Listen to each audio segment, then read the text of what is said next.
These next few chapters are some of my favorite topics. They're the special effects that are found with the interactive tools inside of Corel Draw. We're going to be talking about 5 in particular, and starting with the blend tool. It's called the interactive blend tool, and it can be found over here in the toolbox in the interactive tool flyout menu. And as you can see, there's 7 of the interactive tools listed here. We're going to focus on the main 5.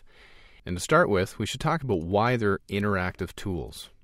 Well, let's take a look at what the blend tool does. I'll show you how it works, and then we'll discover the answer to that as we go.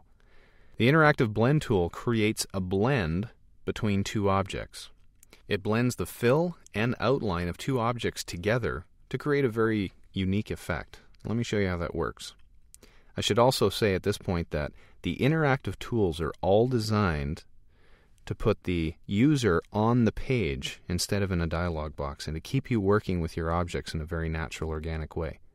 So here I go. I'm going to click on the yellow circle and drag up to the orange square and release, and there you have it.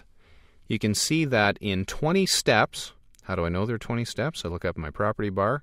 In 20 steps, the circle is being blended, both the outline color and shape and the fill color, blended into the square. If you really want to see the blend effect, I think I should go up here and take out a few steps. So I'm going to bring that down to 10 steps. Just type in 10, hit enter. And now you can see more clearly each individual object that has been created along the steps. Now I said we'd look at why it's an interactive tool. This slider in the middle, this bow tie, allows you to accelerate the blend towards one side or the other. So here right away we're configuring the blend by just working with the tools that they give you right here on screen. I'm staying inside of my illustration. If I double click, I can separate out the blending of color from the blending of objects. And I can balance it in any way that makes me happy.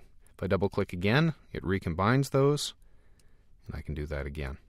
Now, blending isn't used just to create a fancy splash across your screen like this. As a matter of fact, it's rarely used for that.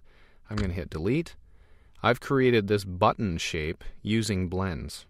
Blends are often something that gives you the illusion of depth or contour. So let me show you that real quick. If I create a rectangle here, and then I'll create its complement. I'm holding Shift to do a symmetrical edit. And I'm going to right-click to create a second object.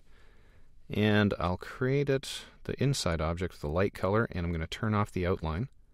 It's important. If you keep the outlines on, you end up with 20 or 30 outlines instead of the fill colors being blended together. And I'll blend it to a dark charcoal gray here. Take my interactive blend tool, and I'll blend from the inside to the outside. And you can see the contour that's been created here. It almost looks like it has a frame. And to further accentuate that, I'm going to select the inside object again and duplicate that and give it a fill color. Really light fill color. There you go. It looks even better now that we have an opposing color on the inside. And that's blends in a nutshell. When we're talking about any of these interactive tools, there are a lot more options, effects, and applications for each of them. But it's not really a time that we can talk about it here. So keep an eye out for the advanced title and take a closer look at using the effects inside of your work.